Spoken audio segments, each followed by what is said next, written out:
இப்ப மக்கள் தீர்ப்பு பாஜக ஒரு சீட்டுன்னா ஓகே, ஒரு சீட்டு தான், அதுல வேற மாற்று கருத்து இருக்காது. ஆனா அதுக்குன்னு சொல்லிட்டு 25 கோடி காங்கிரஸ் கிட்ட மீன் திமுக கிட்ட காசு வாங்கின கட்சி எல்லாம் இன்னைக்கு நாங்க வெளியில இருந்த ஆதரவு, உள்ளே இருந்த ஆதரவு, உள்ளே வெளியே 2 நாளையா ஆடினாங்க. எனக்கு புரியாத புதிராக இருப்பது ஒரு விஷயம் அவரை பத்தி என்னடான்னா, இது வரைக்கும் பிரஸ்ஸ பார்த்து ஒரு வார்த்தை கூட ஏன் அவர் பேசல? சிஎம்எல்ஏ ஒரு வார்த்தை கூட ஏன் பேசல? ஒரு லெஃப்ட் பேட் டேஸ்ட், அருவருக்கத்தக்க ஒரு சம்பவமா தான் அது பார்க்கப்படுது. இது விஜய்க்கு தெரிஞ்சு நடந்திருக்கும்னு நினைக்கிறீங்களா? 100% சொல்றேன். மக்கள் நல எவ்வளவு பெரிய ஒரு அபத்தமா போய் முடிஞ்சு விஜயகாந்தோட உயிருக்கே பேராபத்தா முடிஞ்சதோ, அது போன்ற ஒரு சூழல தான் இன்று ஸ்டாலின் அவர்களும் இருக்கிறார். அவரா தேடிக்கிட்டே தான் இன்னைக்கு காங்கிரஸ் அவர் முதுகுல குத்தி இருக்கு.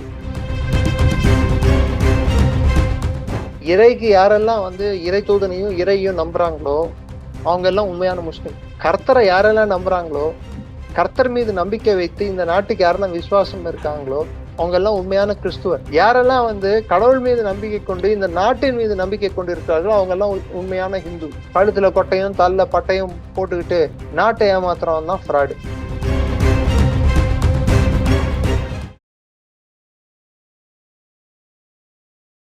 இளைய பரதவர்களுக்கு வணக்கம். இன்னைக்கு நம்ம நேர்களை நம்ம சிறப்பு விருந்தினர் டாக்டர் நிரஞ்சன் சார் அவர்கள் தான். சார் வணக்கம் சார். ஜெய்ஹிந்த். வணக்கம். ஜெய்ஹிந்த் சார். ஆக்சுவலா இப்போ நம்ம திருமாவளவன் அவர்களுக்குமே ஆதரவு வந்தாச்சு.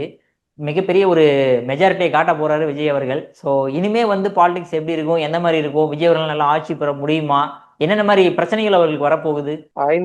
கிட்டத்தட்ட 6 நாள் இழுபறிக்கு அப்புறம், நாளைக்கு வந்துச்சுன்னா 6வது நாள், 6 நாள் இழுபறிக்கு அப்புறம் கடைசியில் விஜயால் 1 நாள் 2 நாளில் முடிக்க வேண்டிய ஒரு விஷயத்தை 6 நாளுக்கு அப்புறம் அவரால் சாதிச்சு காட்ட முடிஞ்சிருக்கு.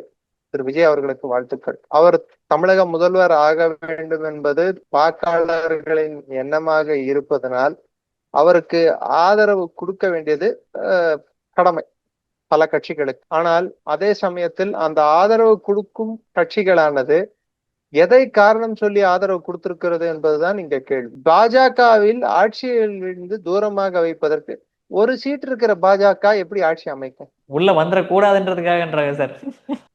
சரி, நன்றி.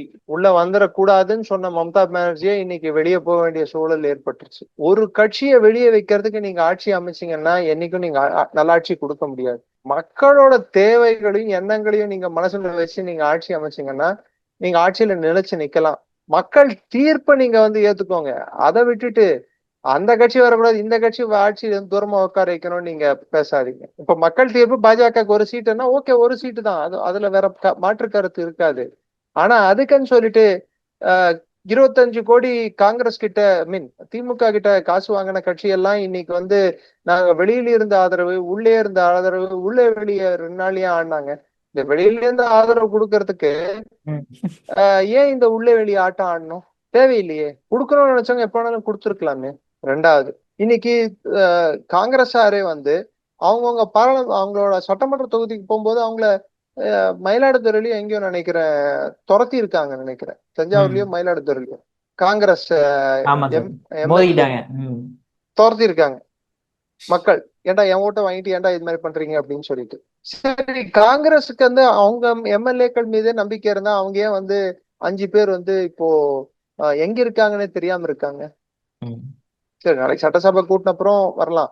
பட் எனக்கு இருக்கக்கூடிய பெரிய அச்சம் இன்னும் சொல்ல போனா ஒரு கேள்வி என்னடான்னா, இந்த மார்ஜின் கூட வேஃபர் தின் மார்ஜின் 118 என்பது ஏதாவது மசோதால அமுக்கிற பட்டனை மாத்தி அமுக்கிட்டாங்கன்னா கூட முடிஞ்சு போச்சு கதை.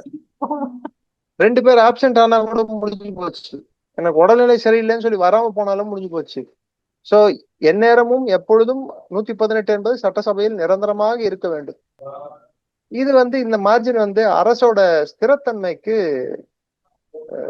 ஒத்துழைக்காது. அரசு நீண்ட நாள் செயல்படுவதற்கு இது பத்தாது. இன்னும் சொல்ல போனா இதோட எக்ஸ்ட்ரா சீட்ஸ் அவருக்கு வேணும். அட்லீஸ்ட் ஒரு 125 128 10 சீட்டு அதான் எக்ஸ்ட்ரா இருந்தாதான் கம்ஃபர்ட் ஜோன் அப்படின்வாங்க. இது கம்ஃபர்ட் ஜோன் இல்லை. இது கிட்டத்தட்ட நூலிலே உயிர் தப்பினார் சொற்ப ரன்களில் வெற்றி கண்டார்கள் அப்படின்னு சொல்லுவாங்க பாருங்க. அது மாதிரி இருக்கு இதெல்லாம். இது வரலாறு பார்த்ததே இல்லை, தமிழக வரலாறு. மைனாரிட்டி அரசுகள் தமிழகத்துக்கு புதுசு இல்ல. ஆனா இது மாதிரி போஸ்ட் போல் மைனாரிட்டி அரசு தமிழ்நாட்டுக்கு இது புதுசு. திமுகவோட கூட்டணியில பாத்தீங்களா, என்டிஏ கூட்டணியில இருந்து எதுவும் இன்னும் செதறல. நான் பேசுறேன் இந்த நிமிஷத்துக்கு. ஒருவேளை அதிமுக கட்சியாவே செதறிச்சுன்னா ஒண்ணும் பண்ண முடியாது. என்டிஏ கூட்டணியில இருந்து எதுவும் பெருசா செதறல. பாமக செதறல. அந்த ஒரு சீட்டு பிஜேபியும் வாங்கறதுக்கு இவங்க முயற்சி எடுக்கல. அப்படியே பாத்தீங்கன்னா வேற அமமுக என்ன கட்சி, அமமுக வந்து அது ட்ரை பெரிய பண்ணி கடைசியில பெரிய பிரச்சனை ஆயிடுச்சு. கலங்கப்பட்டார்கள். தான் என்ன பண்ணணும்னு தெரியாம பண்ணிட்டு மாட்டிக்கிறது, இது பேர் தான். அது பிரச்சனை ஆயிடுச்சு.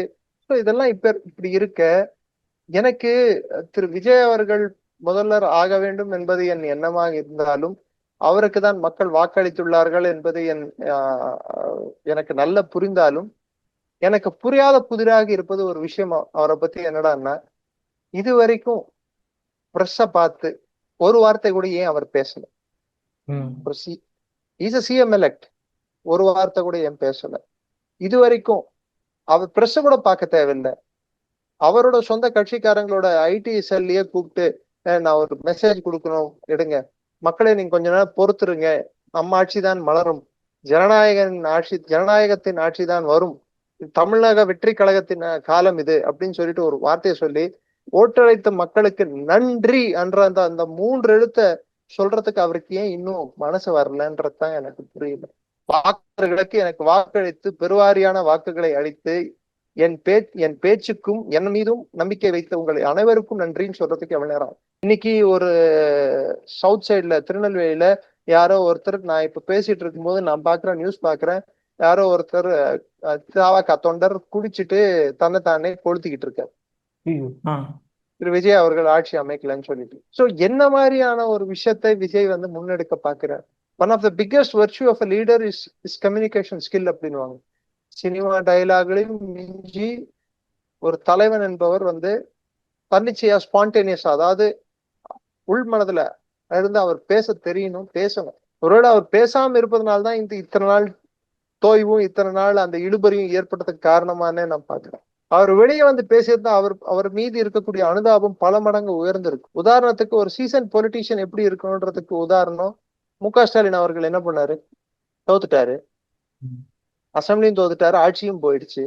கொளத்தூர்ல போய் ஓட்டர்ஸ போய் பார்த்தாரு. அது எதோட இது? தோத்துட்டேன், வெற்றியும் தோல்வியும் அரசியல சாதாரணம். ஆனா எது என்னோட தொகுதியா நான் பாத்துக்கிட்டேனோ அந்த தொகுதியோட ஓட்டர்களுக்கு நன்றின்னு சொல்லி அதை போய் பாக்குறது. 2வது, எடப்பாடி பிரஸ் மீட் கொடுத்தாரு, ஸ்டாலின் அவர்கள் ட்வீட் போட்டாரு, மக்களை வந்து நேரடி வந்து பார்த்தாரு. உதாரணத்துக்கு அண்ணாமலை அவர்கள், அவர் விஜய்க்கு வந்து வாழ்த்துக்கள் அப்படின்னு ஓப்பனாவே சொன்னாரு. எடப்பாடி அவர்கள் ட்வீட்டே போட்டாரு, அடுத்த ஆட்சி அமையட்டும், யார் அமைத்தாலும் அவர்களுக்கு வாழ்த்துக்கள் அப்படின்னு சொன்னாரு. அப்பயே அதிமுக பிளவு ஏற்பட போகிறது என்று அது அறிகுறி. ஒரு பக்கம் அப்படி இருக்க, இவர் மாத்திரம்தான் இது வரைக்கும், அதாவது அதிக தொகுதிகளை ஜெயித்த விஜய் அவர்கள் ஏன் செய்தி தொடர்பாளர்களையோ அவர் கட்சியின் செய்தி தொடர்பாளர்கள் மூலமோ இல்ல அவரே நேரடியாகவோ அல்லது உங்க போன்ற ஊடகங்கள் மூலமாகவோ நன்றி என்ற அந்த ஒரு வார்த்தையை சொல்வதற்கு ஏன் தயங்குகிறார்? அவர் இங்க இருக்க எல்லா மக்களும் அவருக்கு கடமைப்பட்டவர்கள் என்று நினைக்கிறாரா, இல்ல அல்லது அவர் மக்களுக்கு கடமைப்பட்டு இருக்கிறாரா? எனக்கு தெரிஞ்சு தேர்தலை ஜெயிக்கிற ஒவ்வொரு அரசியல் கட்சி தலைவர், அது யாராக இருப்பினும், அவங்க மக்களுக்கு தான் கடமைப்பட்டு இருக்காங்க, மக்கள் அவங்களுக்கு கடமைப்படல.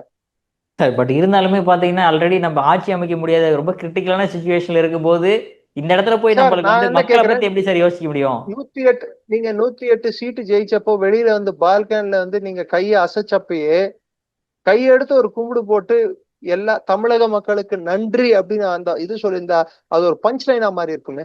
அந்த போட்டோவை திரும்பி திரும்பி காட்டிருப்பாங்கல்ல, இப்படி கையெடுத்து கும்பிடு போட்டு நன்றி தமிழக மக்களுக்கு நன்றி அப்படின்னு சொல்லியிருந்தா அது பஞ்ச் லைனா மாதிரி இருக்குமா அவருக்கு? ஒருவேளை அது கூட யாராவது டைரக்ஷன் பண்ணோமா தெரியல எனக்கு. நேத்து சூப்பரண்டன்ட்னு ஒருத்தர் சொல்லிட்டு ஊரை ஏமாத்திட்டு சுத்திட்டு இருக்காரு. அவரு எந்த ஸ்டேஷன்ல, எந்த டிஸ்ட்ரிக்ட்ல அல்லது எந்த பிரான்ச்ல, தமிழ்நாடு போலீஸ்ல எந்த வருஷம் யூனிஃபார்ம் சர்வீஸ்ல இருந்தாருன்னு சொல்லிட்டு அவரை வெளிப்படையா சொல்லினாருன்னா கொஞ்சம் ஈஸியா இருக்கும். ஏன்னா அவர் வந்து இன்டெலிஜென்ஸை பத்தி பேசுறாரு. அவர் வந்து விஜய் அவர்களுக்கு போலீஸ் செக்யூரிட்டி வழங்கப்பட்டது, அது பறித்து கொள்ளப்பட்டது, அது இதுன்னு பேசுறாரு. நிறைய விஷயங்கள் பேசுறாரு. அது இன்டெலிஜென்ஸை பேஸ் பண்ணி தான் ஒரு செக்யூரிட்டி கொடுக்கணும்ன்றாரு. ஆமா, மத்திய அரசு அவருக்கு வை கேட்டகரி செக்யூரிட்டி கொடுத்துருக்கா இல்லையா? கரூர் சம்பவத்துக்கு அப்புறம் தானே அவர் லைஃபுக்கு த்ரெட் இருக்குன்னு சொன்ன உடனே செக்யூரிட்டி கொடுத்தாங்க. அவர் சிபிஐ விசாரணை வேணும்னு சொன்ன உடனே மத்திய அரசு அவருக்கு வந்து சிபிஐ விசாரணைக்கு வந்து கொடுத்தாங்களா இல்லையா? கொடுக்காம விட்டாங்களா? நாளைக்கு அவர் முதல்வர் ஆறாருன்னா அவருக்கு ஆட்டோமேட்டிக்கா தேர்தல் கமிஷனோட இன்னும் அந்த அந்த டைம் ஓவர் ஆகாத வரைக்கும், அதாவது அந்த என்ன சொல்லுவாங்க, கைட்லைன்ஸ், அந்த பீரியட் வரும் பாருங்க, தேர்தல் கமிஷனோட கைட்லைன், தேர்தல் அறிவித்த நாள் முதல் எந்த நாள் வரைக்கும் ரிசல்ட் எடுத்துட்டு போய் கவர்னர் கையில மொத்த ரிசல்ட்டும் கன்சாலிடேட் பண்ணி கொடுக்குறாங்களோ அது வரைக்கும் கட்டுப்பாடு தேர்தல் கமிஷன் கிட்ட தான் இருக்கும். அந்த டைம் ஃப்ரேம்குள்ள இவருக்கு பாதுகாப்பு கொடுக்க வேண்டியது கடமைதான். பாதுகாப்பை வாங்கிக்கிட்டாங்க, வாங்கல, வாங்க போறாங்க. வெஹிக்கிள்ஸ் இருந்தது. இவர் எப்பெல்லாம் கவர்னர் மாளிகை போறாரோ அப்பெல்லாம் வந்து வெஹிக்கிள் ப்ரொடெக்ஷன் வந்து கான்வே ப்ரொடெக்ஷன் கொடுத்தாங்க. பட் இவர் இவ்வளவு பேசுற இவர் வந்து கவர்னரோட அங்கீகார முத்திரை இல்லாமல் பதவியேற்பு பிரமாணத்துக்கு யார் பர்மிஷன் கொடுத்தான்ற விஷயத்தை ஏன் பேச மாட்டேங்கிறாரு? துப்பறியும் சிங்கம் கண்ணாடி வச்சு ஃபிங்கர் பிரிண்ட்டை பாக்குறவங்க ஃபிங்கர் பிரிண்ட்டை மாத்திரம் பார்க்கணும். இன்டெலிஜென்ஸ் எக்ஸ்பர்ட்ஸ் ஆயிடக்கூடாது. Is not an intelligence expert. For that matter, I am not also intelligence expert. Due protocol follow பண்ணிருக்காங்களா? ஆல் டிக்கெட் பிரின்சிபல் தாங்க இஷ்யூ பண்ணோம். அது வந்து ஆல் டிக்கெட் இஷ்யூ ஆகிறது வந்து எக்ஸாமினேஷன் வந்து, அதாவது மெட்ராஸ் யூனிவர்சிட்டி நீங்க தேர்வு எழுதுறீங்கன்னா Madras university hall ticket issue பண்ணோம். அது பேர்ல தான் வரும். ஆனா அது பிரின்சிபல் ஆஃபீஸுக்கு வந்து பிரின்சிபல் கையெழுத்து போட்டு ஹெச்ஓடி கையெழுத்து போட்டு ஹெச்ஓடி கிட்ட இருந்தானே நீங்க ஆல் டிக்கெட்டை வாங்க முடியும். ஏன் ஸ்ட்ரைட்டா போய் மெட்ராஸ் யூனிவர்சிட்டி வாங்கிக்க வேண்டியது தானே சார்? நீங்க தான் ஃபீஸ் கட்டிங்களா, எக்ஸாம் ஃபீஸ். நீங்க சீட் ஜெயிச்சிருக்கீங்க. அறுதி பெரும்பான்மையோட 130 சீட் 140 சீட், ஏன் 118 சீட் ஜெயிச்சிருந்தீங்கன்னா கூட உங்களுக்கு வந்து பதவியேற்பு பிரமாணத்தோட நாளை பிக்ஸ் பண்றதுக்கு உங்களுக்கு எல்லா அதிகாரமும் இருக்கு. ஆனா நீங்க உங்களுக்கு பதவி அறுதி பெரும்பான்மைக்கே ஷார்ட் இருக்கும் போது உங்களை யார் வந்து இந்த நடவடிக்கை எல்லாம், இந்த அரேஞ்ச்மெண்ட்ஸ் எல்லாம் யார் பண்ண சொன்னோம்? அது கிட்டத்தட்ட அது கவர்னர் எழுப்பின கேள்வி சரியான கேள்வி. சரி, கவர்னரை பிஜேபி காரர்னு சொல்றாங்க. நேத்து நடந்த கூத்துக்கு அதாவது இந்த அமமுக உறுப்பினர் சம்பந்தப்பட்ட ஒரு விஷயத்துல அது எவ்வளவு பெரிய ஒரு சிக்கலா அது முடிஞ்சது. இது போன்ற எத்தனை சிக்கல்களை இந்த பாராளுமன்றம் பார்க்க வேண்டுமோ எனக்கு தெரியல வரக்கூடிய காலத்துல. அது ஒரு பெரிய ஒரு என்ன சொல்றது, ஒரு it left a bad taste, அருவருக்கத்தக்க ஒரு சம்பவமா தான் அது பார்க்கப்படுது. இது வந்து விஜய்க்கு தெரிஞ்சு நடந்திருக்கும்னு நினைக்கிறீங்களா? 100% சொல்றேன், அவர் இதுல தெரிகிறதுக்கான வாய்ப்பு இல்லை. அந்த கட்சியில வேற யாராவது தான் இது மாதிரி அட்டம் பண்ணிருப்பாங்க. அவர் நேரடியா இதெல்லாம் ஒரு ஸ்டேஜ் மேனேஜ் பண்ற ஆள் அவர் இல்லை. அவர் பண்ண இருக்கிறது வாய்ப்பு இல்லை. அவர் செக்யூரிட்டி இல்லாம போனாருன்னு சொல்றாங்க. செக்யூரிட்டி எடுத்துட்டாங்க. அதே என்ன சொல்றாங்க, செக்யூரிட்டி இல்லாம அவரே வந்து ரிக்வெஸ்ட் பண்ணிக்கிட்டாரு, அதனாலதான் செக்யூரிட்டி இல்லாம போனோம்னு சொல்லிட்டு அவர் கட்சியை சேர்ந்த சிடி நிர்மல்குமாரே சொல்றாரு. திமுக மீது கோபம் இருந்தால் திமுக மீது இருக்கிற கோபத்தை நீங்கள் வெளிப்படுத்துவது நியாயம். அது உங்களோட உரிமை ஒரு குடிமகனாக.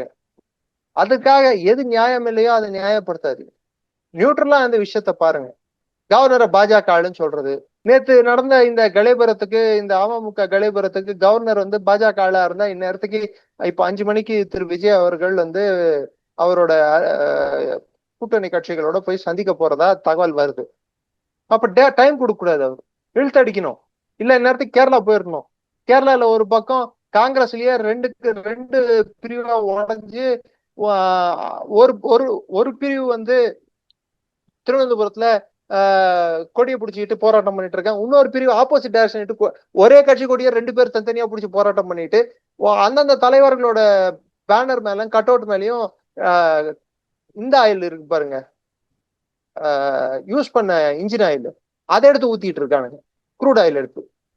அதாவது அவங்க கலங்கப்படுத்துறாங்களாம். போஸ்டர் மேல ஊத்துனா கலங்கம் ஆயிடுமா, எடுத்து ஊத்திட்டு இருக்காங்க. இந்த கூத்து அங்க நடந்துட்டு இருக்கு. அப்ப கவர்னர் சடனா அங்க போயிருந்தாருன்னா அதுவும் ஒரு கான்ஸ்டிடியூஷனல் கிரைசிஸ் தானே. கிட்டத்தட்ட 100 சீட்டு கிட்ட ஜெயிச்ச கட்சி யாரு சிஎம் டிசைட் பண்ண முடியாம 5 நாளா தொங்கிட்டு இருக்கு.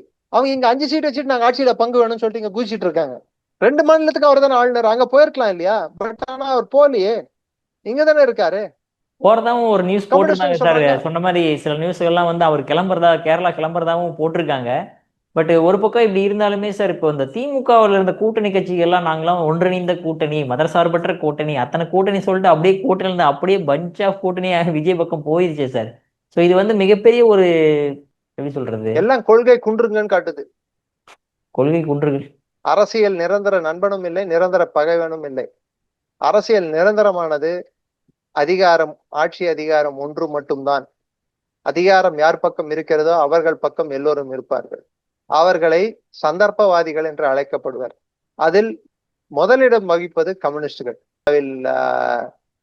எதிர்கட்சி, தமிழ்நாட்டில் ஆளுங்கட்சி, கேரளாவில் காங்கிரஸ்க்கு எதிர்கட்சி, இங்க காங்கிரஸோட கூட்டணி கட்சி.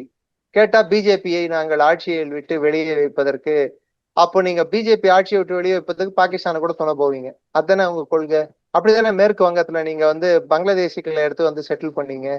ஒரு குறிப்பிட்ட சமுதாயத்துக்கு நீங்க வந்து எதுக்கு அவ்வளோ பணிஞ்சு போகணும்? சோ திமுக கொடுத்த 25 கோடி போச்சா?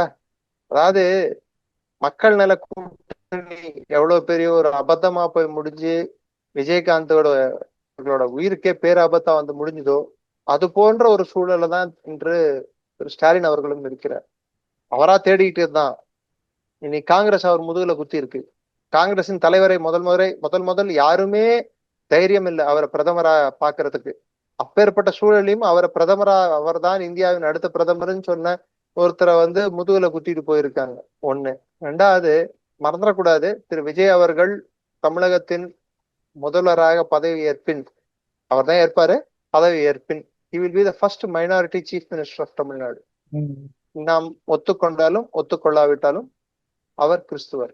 காங்கிரசின் முதல் குடும்பம் எந்த சமயத்தை சேர்ந்தது என்று ஊரறிந்த உண்மை. தேவைப்பட்டால் சட்டைக்கு மேல் அவர்கள் பூணூல் போடுவார்கள். பூணூல் என்பது சட்டைக்குள் போடுவது. வெளி ஊடகத்துக்கு காட்டுவதற்காக மட்டும்தான் சட்டைக்கு மேல் பூணூல் போடும் பழக்கம் உண்டு. அது அவர் தலைவர்கள், குறிப்பிட்ட அவர்கள் தலைவர் செய்வார். நான் ஜனயுதாரி ஹிந்து அப்படின்ட்டு போட்டுப்பாரு. ஷர்ட்டுக்குள்ளதான் போட்டுப்பாங்க பூணூல. கோர்ஸ் எனக்கு இல்ல, நான் ஒன்னும் ஜனயு போடல, ஆனா நான் ஹிந்து தான். நீங்க ஹிந்து சார். அதுல டவுட் இல்லைல்ல. அவ பூணூல் போட்டவங்க தான் ஹிந்துன்னு சொல்ல முடியாது. அவர் தான் சொல்லிட்டாரு, நான் ஜனயுதாரி ஹிந்து. அதுலயும் பாருங்க கேஸ்ட் ஃபீலிங் பாருங்க. பூணூல் போட்டுக்கிட்ட ஹிந்து, அப்பெல்லாம் மத்த எல்லாம் கம்மியான ஹிந்துவா? Hindu is a Hindu. இது எப்படி தெரியுமா? நான் நமாஸ் படிக்கிற முஸ்லிம், நான் சர்ச்சுக்கு போற கிறிஸ்டியன், நான் ஜனயதாரு ஹிந்து. முஸ்லிம் இஸ் அ முஸ்லிம். இறைக்கு யாரெல்லாம் வந்து இறை தூதனையும் இறையும் நம்புறாங்களோ அவங்க எல்லாம் உண்மையான முஸ்லிம். கர்த்தரை யாரெல்லாம் நம்புறாங்களோ, கர்த்தர் மீது நம்பிக்கை வைத்து இந்த நாட்டுக்கு யாரெல்லாம் விசுவாசம் இருக்காங்களோ அவங்க எல்லாம் உண்மையான கிறிஸ்துவர். யாரெல்லாம் வந்து கடவுள் மீது நம்பிக்கை கொண்டு இந்த நாட்டின் மீது நம்பிக்கை கொண்டு இருக்கிறார்களோ அவங்க எல்லாம் உண்மையான ஹிந்து. கழுத்துல கொட்டையும் தள்ள பட்டையும் போட்டுக்கிட்டு நாட்டை ஏமாத்துறவன் தான் ஃப்ராடு. இது மற்றவர்களுக்கும் பொருந்தும்.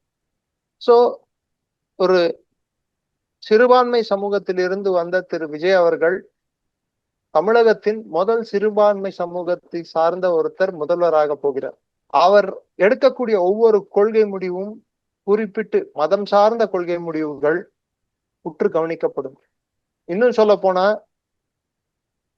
கன்வர்ஷன், மத மாற்றம் எந்த அளவுக்கு தமிழ்நாட்டில் கை ஓங்குகிறதோ, எந்த அளவுக்கு அது கட்டுப்படுத்தப்படுகிறதோ அதை வைத்துதான் இவர் ஆட்சியின் அளவுகோலையும் வருங்காலம் தீர்மானிக்கும்.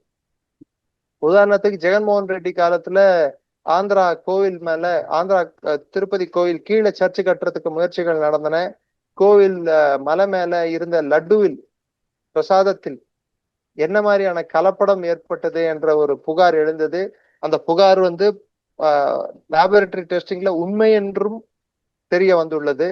சோ இதெல்லாம் ஒரு பக்கம் இருக்கு. இன்று ஜெகன்மோகன் ரெட்டி ஹைதராபாடுக்கும் பெங்களூருக்கும் மட்டும்தான் வந்து போய் கொண்டிருக்கிறார்.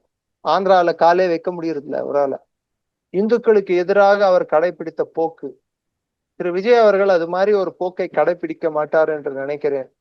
ஏன்னா சிறுபான்மை சமூகம் என்பது 16%, மேக்சிமம் போனா 15%. கிரிப்டோ, அதாவது பேரளவுல இந்து பேர்களை வைத்து மதம் மாறினவங்க கூட எல்லாத்தையும் வச்சு பார்த்தா அது அது என்ன பண்ணி பார்த்தாலும் அட்லீஸ்ட் 70%, 75% இந்துக்கள் தான் இருப்பாங்க தமிழ்நாட்டுல. இந்த 75% அவருக்கு பெருவாரியானவர்கள் ஓட்டு போட்டிருப்பாங்க. இவர்களின் ஓட்டுக்கும் அவர்களின் மத நம்பிக்கைக்கும் எந்த விதத்திலும் பங்கம் வராமல் இவர் ஆட்சி நடத்த போகிறாரா, அல்லது முன்னாள் சபாநாயகர் போல் இது கிறிஸ்தவர்களின் ஆட்சின்னு சொல்லிட்டு கூசாமல் இவர் சொல்ல போகிறாரா? அப்படி சொன்னால் சைலண்டான இந்து அலை இவர் மீதும் திரும்பும் வரக்கூடிய நாட்களில்.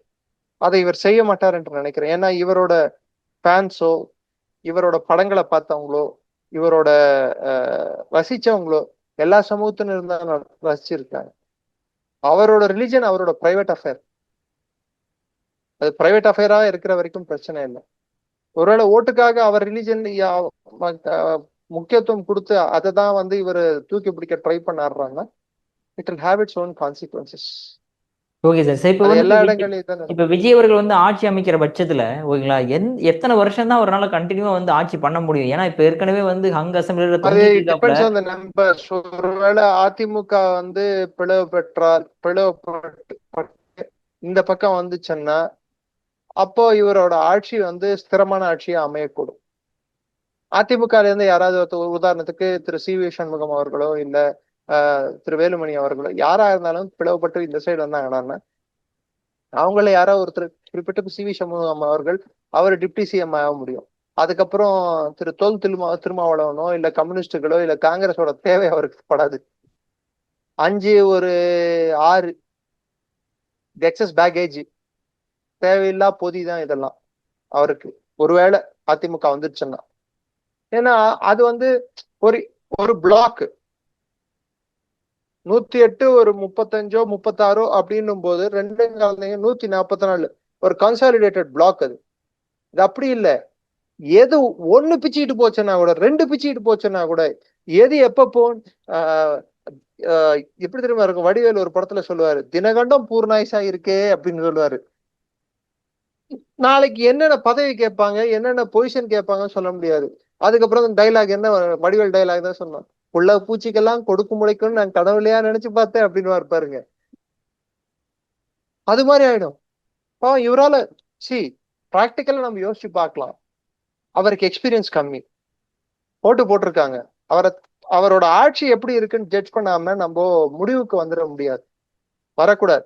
பட் அவர் கொடுத்திருக்கிற ப்ராமிசஸும் என்னென்ன அச்சங்கள் இருக்குன்னா அவர் மேல சொல்லலாமே தவிர்த்து இது மட்டமான ஆட்சின்னு வரதுக்கு முன்னாடி எப்படி சொல்ல முடியும்? சொல்லக்கூடாது, நான் சொல்ல மாட்டேன். என்னென்ன பிரச்சனைகள் வரக்கூடும், மதம் சம்பந்தப்பட்ட பிரச்சனைகள், அடுத்து வரக்கூடிய பிரச்சனை பொருளாதார ரீதியிலான பிரச்சனைகள், என்ன மாதிரி பொருளாதார திட்டத்தை தமிழ்நாட்டுக்கு இவர் வகுக்க போறாரு, செயல் திட்டத்தை, அடுத்து இவர் கட்சிக்காரர்களுக்கே இவர் கட்டுக்கோப்புல எப்படி வச்சுக்க போறாரு. நேத்து கமர்ஷியல் சொல்லியிருந்தாங்க, அவர் கேரவான்ல வராரு, அவர் ஒரு நடிகர், அவரை வந்து எல்லாரும் அப்படியே சூழ்ந்துக்க மாட்டாங்களா? பவன் கல்யாண் கூட தான் நடிகர், பவன் கல்யாண் கூட நடிகர் தானேங்க. அவர் மக்களோட மக்களா போறாரு, பேசுறாரு, மைக்க பிடிச்சி பேசுறாருல்ல, கத்துக்கிறாருல்ல, புரிஞ்சுக்கிறாருல்ல. இவர் மாத்திரம் என்ன, மனம் உண்டால் மார்க்கம் உண்டு. இவருக்கு தேவை சரியான ஒரு வழிகாட்டுதல் வழங்கும் நபர்கள். அரசியல் வழிகாட்டிகள் எத்தனை பேர் வேணா இருக்கலாம், ஆனா அரசு எந்திராங்கத்தை எப்படி நடத்தணும், ஒரு ஆட்சி எப்படி நடத்தணும், அட்மினிஸ்ட்ரேஷன் எப்படி நடத்தணும்ன்றதுக்கு சரியான நபர்கள், பொறுப்பான நபர்கள், அனுபவம் மிக்க ஒரு நபர்களாக இருக்க வேண்டும். அனுபவமின்மை நான் பார்க்குவது தவாகாவின் மிகப்பெரிய ஒரு குறைபாடாக பார்க்கிறேன். அந்த அனுபவமின்மை என்பது தவாகாவை கெட்ட பேர் வாங்கி கொடுப்பதற்கு ஒரு பெரிய ஒரு சூழலை ஏற்படுத்தும். திமுக வல்லவர்கள் எதிர்கட்சியில உட்காரும் போது அதிமுக கண்ணிலேயே விரல விட்டு ஆட்டவங்க. இவர் கொடுத்திருக்கிற ஒவ்வொரு திட்டத்தையும் இவர் செயல்படுத்தணும், இல்ல செயல்படுத்தாம போகுது, இல்ல அவங்களால என்ன வேணாலும் சொல்லி அவங்க 5 வருஷத்தை இழுக்க முடிஞ்சதுன்னா அவங்க கிட்ட நம்பர்ஸ் இருக்கு. இவர் எப்படி எடுக்க போறாரு, எப்படி இதை நடத்த போறாரு, எப்படி வந்து கொடுக்க போறாரு? 6 சிலிண்டர் கொடுக்குறேன்னு சொல்லியிருக்காரு, எப்படி கொடுக்க முடியும்? அதுக்கான செயல் திட்டம் என்ன? காசு எப்படி கொடுக்க போறாரு? மகளிர் உதவி தொகை, இது போன்ற பல சிக்கலக்கூடிய விஷயங்களா இருக்கு. அதே சமயத்துல physical responsibility and budgetary maintenance இருக்கு, FRBM. ஸ்டேட்ல வந்து டெபிசிட் எவ்வளவு இருக்கலாம், சென்டருக்கு டெபிசிட் எவ்வளவு இருக்கலாம்ட்டு வரையறைப்படுத்தப்பட்ட சட்டம் அது. அந்த சட்டத்தை பத்தி இவருக்கு தெரியுமா? ஏன்னா ஒரு பிகாம் ஸ்டூடெண்ட் தெரிஞ்சிருக்கிறதுக்கான வாய்ப்பு உண்டு, படிச்சிருந்தா, கம்ப்ளீட் பண்ணியிருந்தா. டெஃபினட்டா அவர் தெரிஞ்சுக்கணும்னு நினைச்சான்னா அது படிக்கணும்னு தேவையில்லை. யார்கிட்ட கேட்டாலும் அதை பத்தி பேசிக்கா கேட்கும் போது துண்டு வந்து எவ்வளவு தூரத்துக்கு துண்டு இருக்கலாம் பட்ஜெட்ல அப்படின்னு சொல்றது வந்து, பட்ஜெட்டை வந்து துண்டு என்பது எந்த சதவீதம் வரைக்கும் நம்ம மெயின்டைன் பண்ணோம் வரவுக்கும் செலவுக்கும்ன்றது வந்து வரையறைப்படுத்தப்பட்ட ஒரு சட்டம் அது. அது மாநிலங்கள் அதை வந்து சரியா பின்பற்றிச்சுன்னா கடன் வாங்க வேண்டிய தேவை இருக்காது. சரி, மாநிலத்துக்கு வருவாய் வரக்கூடிய என்னென்ன சாத்தியக்கூறு உண்டு, எதுல எல்லாம் வருவாய் வரணும்னு சொல்லிட்டு இவருக்கு புரிதல் இருக்கா? ரெவென்யூனா ரெவென்யூ டிபார்ட்மெண்ட்ல என்ன மாதிரியான வருவாய் ஜென்ரேட் பண்ண முடியும்? ஹவுசிங்ல ஜென்ரேட் பண்ண முடியும், ஹவுஸ் டாக்ஸ்ல, வாட்டர் டாக்ஸ்ல, ரிஜிஸ்ட்ரேஷன்ல ரெவென்யூ ஜென்ரேட் பண்ண முடியும். அதை விட்டா லிக்கர்ல ஜென்ரேட் பண்ண முடியும். அதை விட்டா கரண்ட் பில்ல ஜென்ரேட் பண்ண முடியும். டிரான்ஸ்போர்ட் கார்பரேஷன் சொல்லுவேன், ஆனா டிரான்ஸ்போர்ட் கார்பரேஷன் இவர் தான் எல்லாருக்கும் ஃப்ரீன்னு சொல்லிட்டாரு. அதுல லாஸ்ட்ல போகாம இருந்தா சரி. இப்போ வாங்கியிருக்கிற புது பஸ்ஸுங்க, சொகுசு பேருந்து இருக்கு பாருங்க, கிரீன் போர்டு பஸ்ஸுங்க, அதுவே வந்து மிகப்பெரிய லாஸ்ட்ல ஓடிட்டு இருக்கிறதா தகவல். அதுவே ஏன்னா அதுக்கு வந்து பணம் வந்து பெரிய செலவுல பொருள் செலவுல வாங்கியிருக்காங்க, அதை கட்டணும். ஸோ சென்ட்ரல் கவர்மெண்ட் கிட்ட இருந்து ஃபண்ட்ஸ் இவர் எப்படி வாங்கிட்டு வர போறாரு? சென்ட்ரல் ஸ்டேட் ரிலேஷன்ஷிப்பை இவர் எப்படி காப்பாற்ற போறாரு? சரி, இவர் கூட இருக்கிற கூட்டணி கட்சிகள்ல இருக்கக்கூடிய நபர்கள், ஏன்னா 4 கம்யூனிஸ்ட் வந்து வெளியே தான் சப்போர்ட் பண்ண போறாங்க, உள்ள இருக்க போறது இல்ல. அப்போ இவர் கூட பாசிபிள் இருக்கக்கூடிய நம்பர்ஸ் 107, ஒரு 7, 114. 114ல இவர் கொடுக்கக்கூடிய மந்திரி எண்ணிக்கை வந்து 30 வரை 32, 36 மந்திரி வரைக்கும் கொடுக்கலாம். ஏன்னா பர்சன்டேஜ் வந்து எனக்கு தெரிஞ்சு 10% of the total assembly can be ministers. 10 15, அது சரியா நான் பாத்துக்கலாம். அவ்வளவு வரைக்கும் நீங்க மந்திரிங்க வச்சுக்கலாம். சோ 30 மந்திரிகளையும் வச்சுக்கோங்க. 30 மந்திரி சபை அரசு அமைக்கிறாருன்னா 30 மந்திரிகளை வந்து கொடுக்கும் போது என்ன பர்சன்டேஜ்ல கொடுக்க போறாரு? சரி, யார் வந்து நிர்வாகத்திறன் கொண்டவர்களை பினான்ஸ் மினிஸ்டர் யார் அப்பாயிண்ட் பண்ண போறாரு? ஸ்டாண்டர்ட் சார்ட்டர்ட் பேங்க்கும் இல்ல லிமேன் அண்ட் சாக்கும் மெத்த படித்த மேதைகள் எல்லாம் வந்து பினான்ஸ் மினிஸ்டர் ஆகி 2 வருஷத்திலேயே காணாம போன வரலாறு தமிழக வரலாறு. அவங்க ஒர்க் பண்ண கம்பெனியும் திவால் ஆயிடுச்சு, அவங்க பைனான்ஸ் மினிஸ்டர் அந்த காலத்துல தமிழ்நாடு கஜானாவும் திவால் ஆயிடுச்சு. கடைசியில அவங்க தொகுதியும் இன்னைக்கு கையை விட்டு போயிடுச்சு அவங்களுக்கு.